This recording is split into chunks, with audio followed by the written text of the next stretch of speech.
मुसलमानों का कोई दर्द समझने वाला नहीं है। तेजस्वी यादव अगर मुसलमानों के नेता बनते हैं, तेजस्वी यादव बताए कि उनकी कोर कमेटी के अंदर कितने मुसलमान हैं। शहाबुद्दीन को मट्टी में मिला दिया गया, आनंद मोहन को फिर वापस लिया गया। तो क्या एक धर्म विशेष का, एक जात विशेष का बाहुबल को बढ़ावा देना चाह रहे हैं बिहार में? आनंद मोहन को क्यों बाहर लाया गया? हमें नेता चाहिए जो हमारे समाज से निकले, अंबेडकर जैसा नेता जो अपने समाज के लिए काम करे, सबसे लड़ ले, चाहे वो गांधी हो चाहे वो नेहरू हो, सबसे लड़के अपने संविधान के लिए काम करे। हमें अंबेडकर जैसा नेता चाहिए, वो भी हमारे समाज से निकलेगा। आप जो है जहां बीजेपी की सरकार होती है वहां आप तो खूब उछलते हैं कि मुसलमानों के साथ गलत हो रहा है। जहां कांग्रेस, राजद और तमाम पार्टियों की सरकार होती है वहां पत्रकार भी मौन हो जाते हैं। चाहे अजीत अंजुम हो, चाहे रवीश कुमार हो, चाहे कोई भी जो बहुजन के पत्रकार बनते हैं, सब मौन हो जाते हैं। जो सोया हुआ होता है ना उसको जगाया जाता है, लेकिन जो जाग करके सोने का नाटक करता है वो कौम का नाम मुसलमान है। वो वैसी जो है उसको बी टीम क्यों कह रहे हैं आप ये बताइए? आप सैनिक को बी टीम क्यों नहीं कह रहे हैं? आप कुशवाहा को बी टीम क्यों नहीं कर रहे हैं? आप जो माझी हैं उनको बी टीम क्यों नहीं कह? वो भी तो सेकुलर पार्टियों की वोट काट रहे थे, महागठबंधन का वोट काट रहे थे चुनाव लड़ करके, लेकिन वो A B T C team नहीं होते हैं। वो समाज के नेता हो जाते हैं और वैसे समाज का विरोधी हो जाता है, वो वैसे समाज को गुमराह करता है, वो वैसे समाज को कट्टरता की तरफ ले जाता है।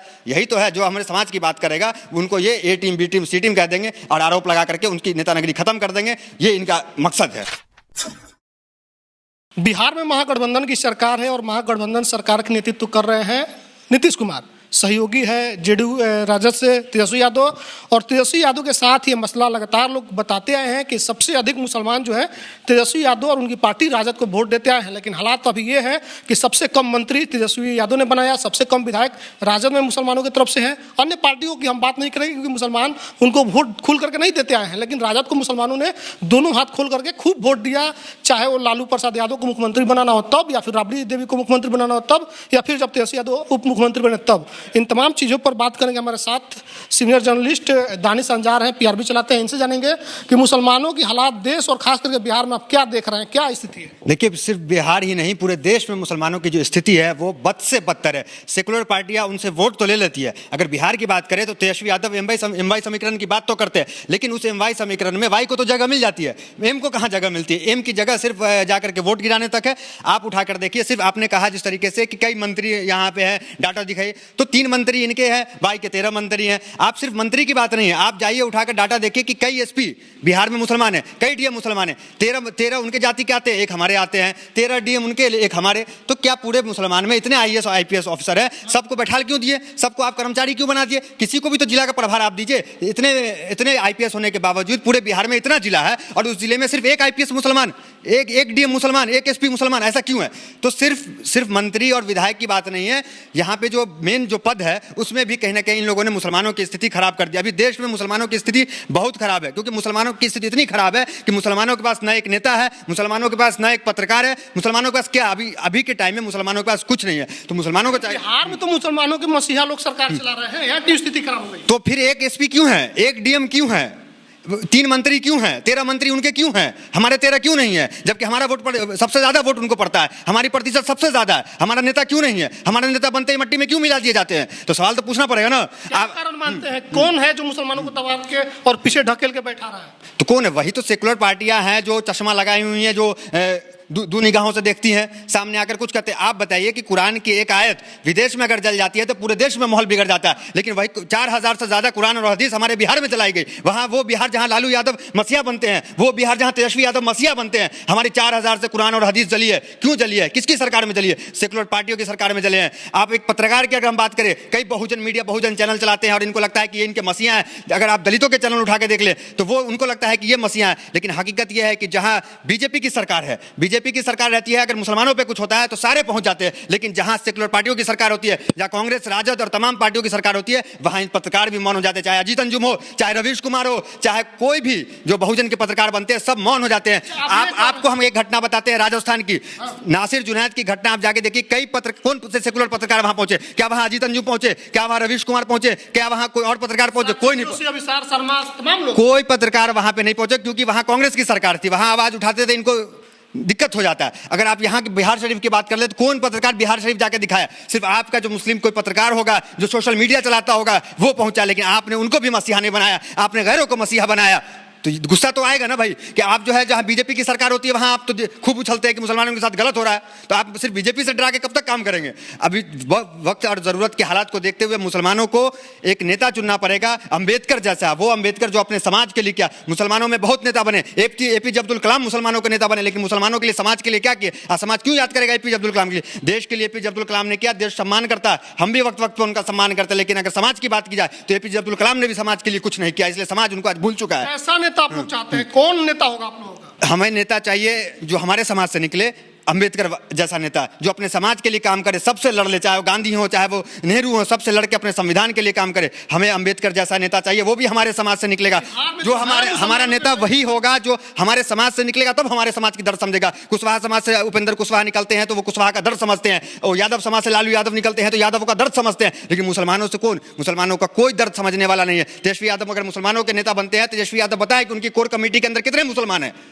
एक भी मुसलमान क्यों नहीं है जो तय करता है किसको टिकट दे, किसको मंत्रालय दे, किसको एसपी बनाए, किसको डीएम बनाए? एक भी मुसलमान नहीं। नाम का चेहरा बारी सिद्दीकी है, नाम के चेहरा शाहीन साहब को बना दिया जाता है, लेकिन एक भी मुसलमान तेजस्वी यादव के कोर कमेटी में नहीं है। क्या बात करेंगे आप? तो मुसलमानों के साथ ये लोग भी नाइंसाफी कर रहे हैं, जो लोग मुसलमानों का वोट ले रहे हैं। बिल्कुल नाइंसाफी कर रहे हैं। हम नहीं कह रहे कि हमको तेजस्वी यादव को हम मुख्यमंत्री नहीं देखना चाहते, आप बिल्कुल मुख्यमंत्री बने चाहिए। इसलिए सवाल भी आपसे होगा क्योंकि आपको मुसलमान वोट करता है, तो सवाल आपसे नहीं पूछेगा तो किससे सवाल पूछेगा? ओवैसी से सवाल थोड़ी पूछेंगे, सवाल बीजेपी से जाकर थोड़ी पूछेंगे। कुछ लोग कहते हैं कि विरोध कर रहा है तेजस्वी यादव का, ये अपना कोई पार्टी बनाना चाहता है। आपको अगर मुसलमान दिया है तो आपको ही वोट करेगा मुसलमान, लेकिन अगर मुसलमान की जहां बात होगी तो आपको करना पड़ेगा, आपसे ही मांगेगा मुसलमान और आपको वो चीज करना पड़ेगा। आप उठा के देख लीजिए शहाबुद्दीन साहब को, शहाबुद्दीन को मट्टी में मिला दिया गया, आनंद मोहन को फिर वापस लिया गया। तो क्या एक धर्म विशेष का, एक जात विशेष का बहुबल को बढ़ावा देना चाह रहे हैं बिहार में? आनंद मोहन को क्यों बाहर लाया गया?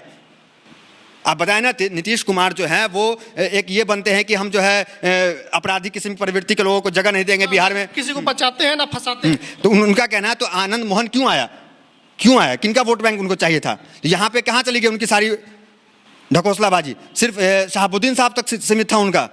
तो जानबूझकर सिर्फ पूरे देश ही नहीं, आप योगी आदित्यनाथ की बुराई करते हैं, तो क्या यहाँ क्या हुआ? बिहार में नीतीश कुमार तेजस्वी यादव ने यहाँ क्या किया? यहाँ भी तो आपने एक को मट्टी में मिला दिया, शहाबुद्दीन को, उसको बेल हुआ तो आप सुप्रीम कोर्ट नीतीश कुमार पहुंच गए थे। तो यहाँ तो आपने मट्टी में मिला दिया एक उर्दू नाम को, लेकिन किस नाम को आप बाहर निकाल रहे हैं? तो क्या आप एक बहुबल को बढ़ावा देना चाह रहे हैं? आप मुसलमानों पर फिर से अत्याचार दोबारा करवाना चाह रहे हैं? क्या रहे हैं आप? तो अब क्या रास्ता है, किस रास्ते पर चले मुसलमान को उनको इंसाफ?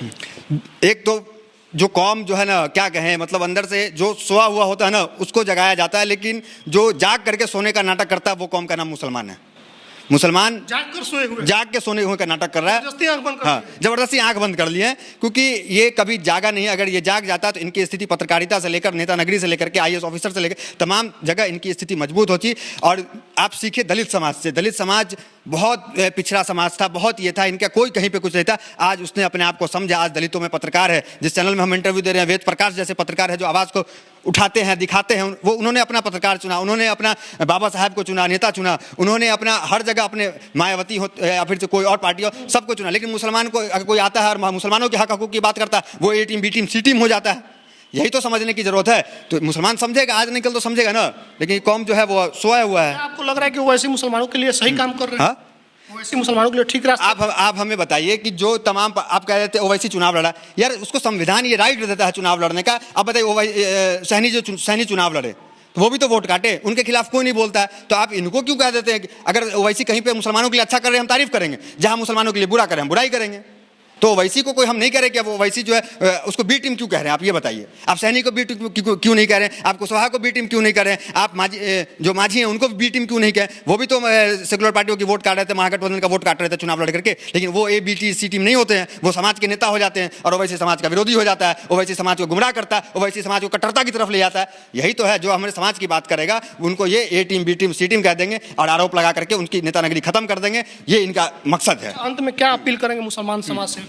मुसलमानों से अपील यही करेंगे कि आपको एक रहबर चुनना पड़ेगा। और आप, हम नहीं कह रहे हैं कि मुख्यमंत्री आप किसी को बना दीजिए, किसी मुख्यमंत्री तेजस्वी को आप बना रहे हैं, आपका अपना चॉइस, आप किसको वोट कर रहे हैं उसको बनाए, अगर उनको बनाना उनको बना दे, लेकिन आपके साथ जो गलत होता है उसके लिए आवाज उठाइए। आप गुलाम मत होइए किसी के। आपकी 4000 से ज्यादा धार्मिक किताबें चली गई, आप मुंह तक नहीं खोले। किससे रिश्ता आप मजबूत कर रहे थे? तेजस्वी यादव से रिश्ता? यार मुसलमानों को ऊपर अल्लाह से मजबूत करना, नीचे के ताकतवर लोगों से मजबूत नहीं करना। आपको चाहिए कि आपको आवाज उठाएं, आपके अपने पत्रकारों को पहचाने कि कौन आपका पत्रकार है जो आपकी आवाज़ को उठाता है, वो जो सेकुलर का चोला पहने हुए पत्रकार है, उनको भी आप खिलाफ करें। क्यों कांग्रेस में जो काम होता है वहाँ वो नहीं दिखाते? क्यों महागठबंधन की सरकार जहाँ होती है वहाँ मुसलमानों पर अत्याचार होता है, वहाँ की खबर आप दबा देते हैं? आप नासिर जुनैद की खबर दबा दिए, आप बिहार शरीफ की खबर दबा दिए, तमाम खबर क्यों दबा देते हैं? यहाँ भी तो मुसलमान है, सिर्फ बीजेपी में मुसलमान बुलडोजर चल रहा है, आप चिल्ला रहे। जो बीजेपी का विरोध कर दे मुसलमान उसको मसीहा बना देता है। सबसे बुरी चीज तो यही है, जो बीजेपी का विरोध कर दे। अरे बीजेपी का विरोध कर दे तो वो ठीक है, लेकिन बीजेपी का विरोध कर दे उसको मसीहा आप मान लेते हैं। आपके विरोध करते हैं, क्या उनके साथ कोई और खेल है, व्यूज का खेल है? क्यों जो बीजेपी का विरोध करते हैं उनके साथ क्या है? वो एक आइडियोलॉजी, एक चाटुकारिता की तरह काम कर रहे हैं। वो एक फंड उनको मिलता है, और जहां बीजेपी की सरकार होती है वहां मुसलमानों पर अत्याचार होता है, ये खुल के दिखाते हैं। लेकिन जहां सेकुलर पार्टी की बाकी पार्टियों की होती है वहां ये मौन हो जाते हैं। तो ये बिजनेस जो है वो आपसे इनका रिश्ता जो है सेकुलर पत्रकारों का, वो व्यूज उससे प्राप्त डॉलर का है, इससे ज्यादा कोई रिश्ता नहीं है। वक्त पे आपने बदलते हुए देखा। कपिल मिश्रा बहुत बड़ा एग्जाम्पल। कपिल मिश्रा वहाँ दिल्ली के टोपी पहन करके चले आते थे, मुसलमानों का शॉल ओढ़ करके अवतार करने। आपको लगता था मोदी के खिलाफ बोल रहे हैं, मोदी की पूरा ये खोल रहे हैं, तो ये बहुत बड़े मसीहा हो गया। आपने कपिल मिश्रा तक को मसीहा बनाया। आज कपिल मिश्रा देखिए आग उगल रहा है। आपने मनीष कश्यप को मसीहा बना लिया, जो सड़क नाले की खबर दिखाता था। आज मनीष कश्यप देखिए आपकी माँ बहन की गाली दे रहा है। तो आप मसीहा इस तरह किसी को भी नहीं बनाया, उससे पहले जांच पड़ताल कर ले क्या है। तुरंत आप भरोसा जो है किसी और पे कर लेते हैं। कई मसीहा बन के घूम रहे हैं पत्रकार, लेकिन सब अपनी जो है रोजी रोटी कमा रहे हैं, इससे ज़्यादा कुछ भी नहीं। ठीक है, तो हमारे साथ दानिश भाई थे, इन्होंने साफ तौर पर बताया कि क्या कारण है कि मुसलमान ना तो अभी कहीं आधिकारिक पद पर है, ना ही राजनीतिक में उसका कोई पद है। हर तरफ से मुसलमानों को दबाया जा रहा है, खास करके वहाँ ज़्यादा दबाया जा रहा है जहाँ पर सेकुलर पार्टियों की सरकार है। जिन लोगों ने लंबे समय तक उनका वोट लिया, मुसलमानों का वोट लेकर के मसीहा बनने की कोशिश किया, लेकिन दरअसल वो लोग मुसलमानों को एक तरह से पीछे ढकेलने का ही काम किए हैं। और जो लोग पत्रकार बनकर मसीहा बन रहे हैं मुसलमानों का, उनके साथ ये मामला है कि वो लोग सिर्फ वहाँ बोलते हैं जहाँ पर कांग्रेस की सरकार, बीजेपी की सरकार हो, जहाँ पर एंटी बीजेपी की सरकार होती है वहाँ पर वो लोग अपने मुँह को बंद कर लेते हैं। हर चाहे किसी तरीके का अत्याचार हो, मुसलमानों के साथ अत्याचार हो, दलितों के साथ अत्याचार हो, अगर वो बीजेपी के शासित प्रदेश में होगा तो खूब बोलते हैं वो लोग, लेकिन जहां पर कांग्रेस और एंटी बीजेपी सरकार, वहां पर लोग मौन हो जाते हैं। आपकी क्या प्रतिक्रिया कमेंट में बताइएगा। फेसबुक देखते हैं हमारे वीडियो को शेयर कीजिए, यूट्यूब देखते हैं चैनल को सब्सक्राइब कीजिए। धन्यवाद।